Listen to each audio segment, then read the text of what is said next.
Hey friends, this is Sketch Dirt and I'm Marla. I'm so glad you're here today. We are drawing 3D letters I, J, K, and L.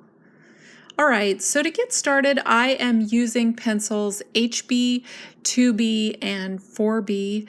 The measurements for each of the letters are going to be in the description box below this video. I list all my art supplies there as well, and all my social media, and everything is listed there. So definitely check it out. Check out all my other social media, and subscribe to this channel. I would love to hear from you. Comment in the comment section. Love to hear what you like to draw. So to get started here, I am taking an HB pencil and I am just loosely sketching in the block letters. I'm not doing this super perfectly. I'm just getting a sense for where the letters are going to be in the drawing and how they look overall. And after I'm done with that, I'm going to go through and erase everything. So I'm not worried about everything looking too perfect or too defined just yet. I'm going to be taking a darker pencil and going in and doing that a little bit later on. Right now I'm just drawing the straight line edge where the middle will be for each of the letters. This is just like if you were drawing just a regular alphabet letter. And now I'm taking the eraser and just going through, like I said, you're going to find that there is not much drawing left after I'm done erasing here. And that's just because there were a lot of parts that just I wanted removed, because I'm going to take my 2B pencil now and put in those more defined, sharper edges. And I'm going to start the shading for the rest of the piece. And when you go through, you should do the same. You should do something similar. You should do what works best for you. But I have found that this technique, instead of putting all the pressure on drawing it perfectly the first time, and maybe you get like 3 letters correct and one of them doesn't turn out right, you're not stuck in that situation. You can kind of go back and erase everything. You can just erase that one letter if it didn't work, or you can change a couple letters and maybe you'll find a better solution by just sketching it out roughly as opposed to putting in really sharp defined lines.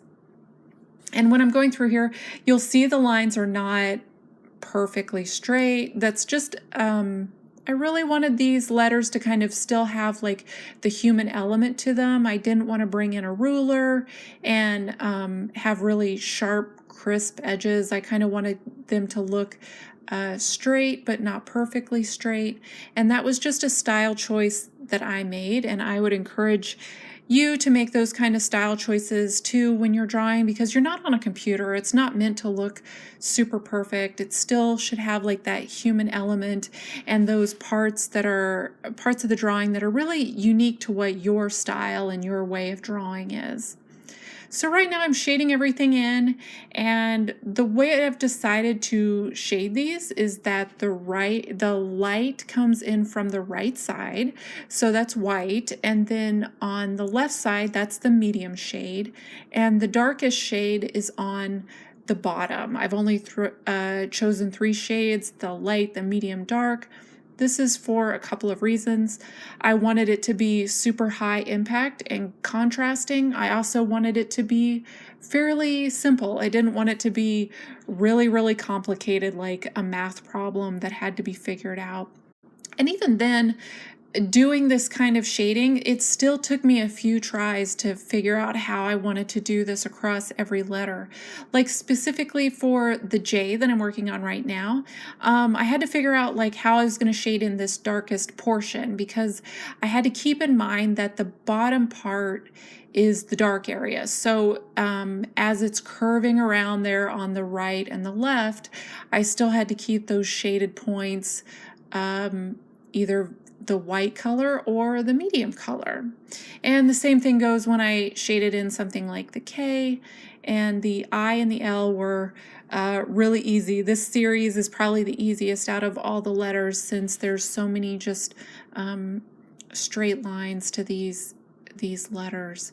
And I'm just going through and I'm just trying to shade everything really evenly, and I keep checking to make sure that the way I'm shading for each letter is consistent, so that way the medium tones on 1 or 2 of the letters aren't darker or lighter than the rest of the letters. I'm just trying to keep everything very even and consistent looking, and I'm really taking my time doing that. This video in total took about like 30 minutes, a little more than 30 minutes, and on top of that I did several practice rounds before I even started filming, and I would encourage you to do the same thing. Get a couple like scrap pieces of paper, and just kind of draw things out really loosely, really roughly, to kind of get it down, get a couple like quick ideas down before you get started on your final piece. Sometimes it's fun just to get started and just dive in and see what comes out of that. But if you need your letters to like really line up on your piece, or if you need them to be really evenly spaced, then practicing a little bit beforehand can be super helpful for you in making sure you get your picture looking exactly the way you want it to look. So what I'm doing next here, after I'm finishing up this L, is I'm taking a 2B pencil and I'm outlining the letters, I'm outlining the shapes of the facets, and I'm putting in darker shading on that bottom darkest edge for all of the letters. And I'm doing this, I could have stopped before this and I think it would look fine, but I wanted the letters to look more high contrast. I wanted the edges to look sharper. I felt like since the letters, for my way of drawing these, I felt like since they didn't have the straightest lines, I wanted them to be a little bit more crisp.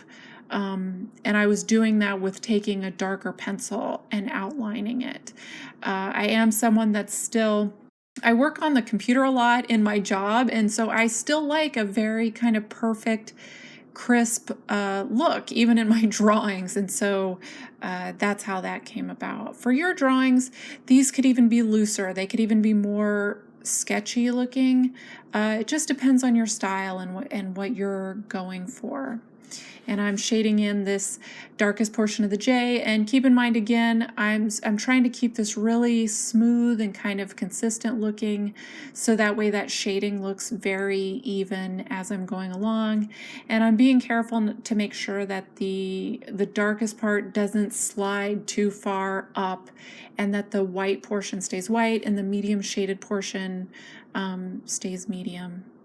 And I'm going through on this K here, doing the same thing, just very carefully outlining the letters, very carefully doing the shading.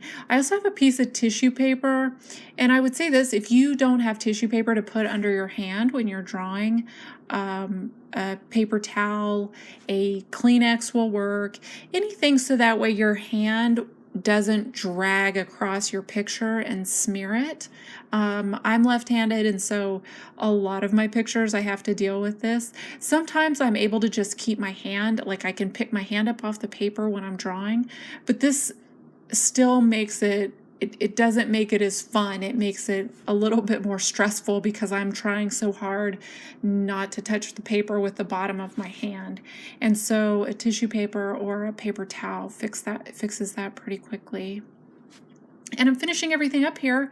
I'm getting this L penciled in here. And like I said at the beginning of the video, thank you so much for watching. Definitely subscribe, definitely comment and say hello. Check out my other social media.